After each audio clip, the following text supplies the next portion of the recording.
bonjour. Stéphane Piednoir, vous êtes sénateur du Maine-et-Loire, Les Républicains. Merci d'être présent sur ce plateau ce matin. Merci, bonjour Stéphane Piednoir. Avant de vous interroger, on vient de le voir dans le sujet sur les transports, sur la loi mobilité, les transports de demain, j'aimerais tout de même avoir une réaction sur les auditions de Christophe Castaner et de Bruno Le Maire hier. Vous avez assisté, vous étiez dans la salle avec les deux ministres. Quel est votre sentiment? Comment avez-vous trouvé les réactions des ministres, les réponses des ministres?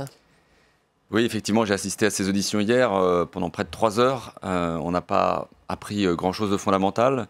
On a d'abord assisté à un discours de politique générale de la part de Bruno Le Maire, le ministre de l'économie, qui nous a fait un exposé sur l'état de l'économie française, de la macroéconomie, alors que les questions qui étaient posées portaient sur les difficultés des commerçants, qui sont depuis 18 semaines maintenant confrontés à des violences, qui ne sont pas en capacité d'exercer simplement leur métier.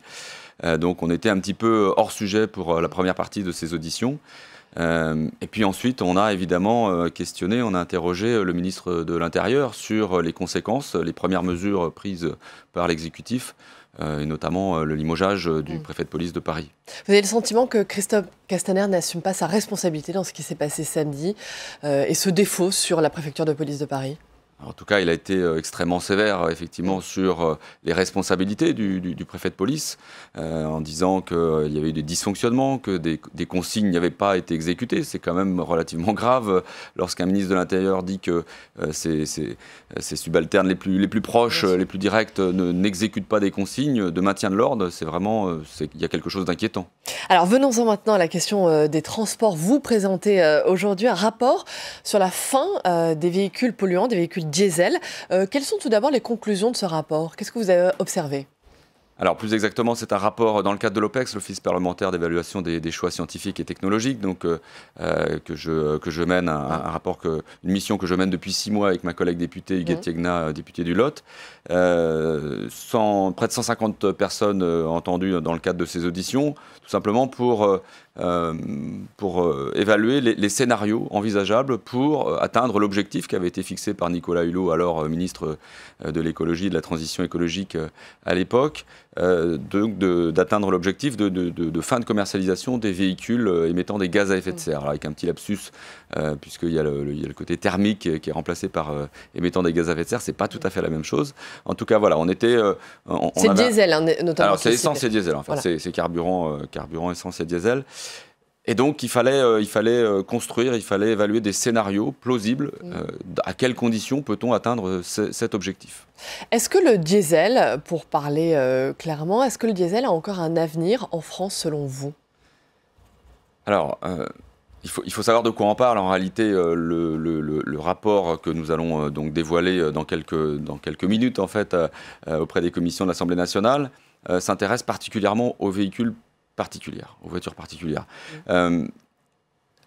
Le diesel aura encore son utilité, notamment on pense à des engins lourds, des engins de l'armée. Il faut rappeler bien sûr que c'est un enjeu majeur parce que des milliers d'emplois sont en jeu. Hein. Bien sûr, c'est près de 400 000 emplois en aval et en amont sur cette filière automobile.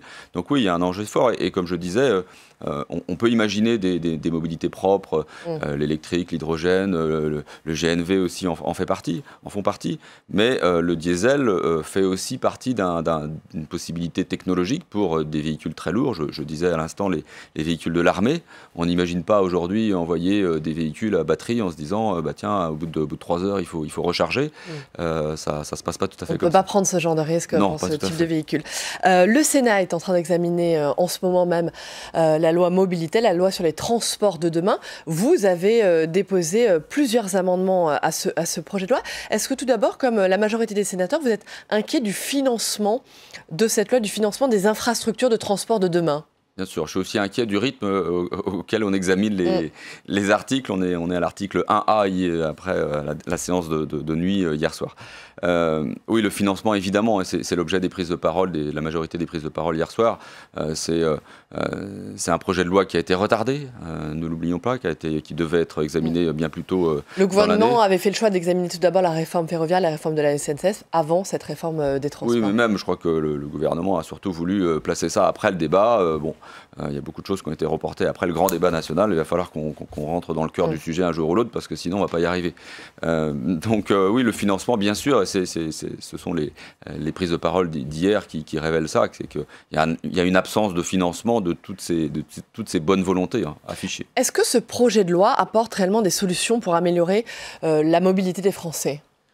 Oui, on a des pistes sur le forfait mobilité, par exemple, qu'on veut pouvoir étendre aux véhicules électriques, hydrogène, augmentés, et pas seulement aussi aux véhicules aux 2 roues.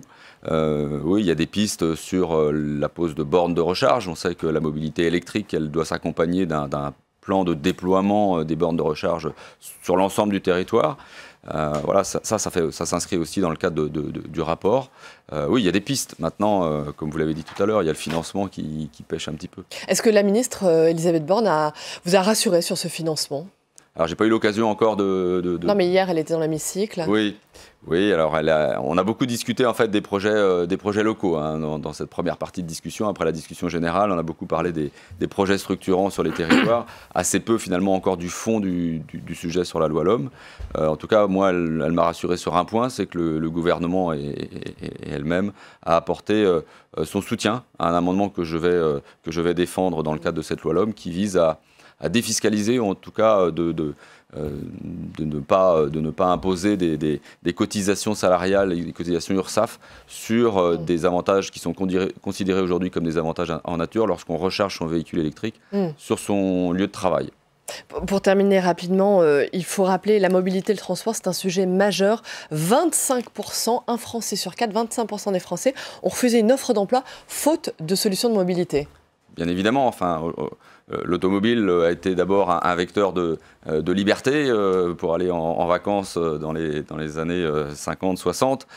Aujourd'hui, c'est plus un sésame pour obtenir un poste, et notamment dans le milieu rural, où les emplois ne sont pas forcément concentrés dans sa petite ville. Merci. Stéphane Piednoir, sénateur LR du Maine-et-Loire. Vous êtes également un matheux, professeur de mathématiques à Angers.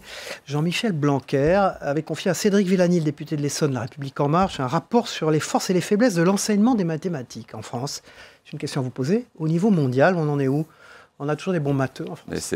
C'est vraiment tout le paradoxe de notre système d'enseignement, c'est-à-dire qu'on a à la fois les meilleurs. L'école française des mathématiques. On a une élite. Pas seulement en maths, mais globalement en sciences. On a aussi un prix Nobel de physique l'an dernier, il ne faut pas l'oublier. Donc on a une élite qui est extrêmement performante au niveau mondial. Et derrière, on a, tout le monde... Vous savez, moi, quand j'étais encore professeur de mathématiques en exercice, à chaque fois que je le disais à Angers, à chaque fois que je disais ça, je me disais, oh, mais moi, les mathématiques, c'était horrible, c'était vraiment ma matière que j'exécrais. Il y a véritablement un problème sur le rapport des Français aux mathématiques. En tout cas, ça permet de devenir sénateur.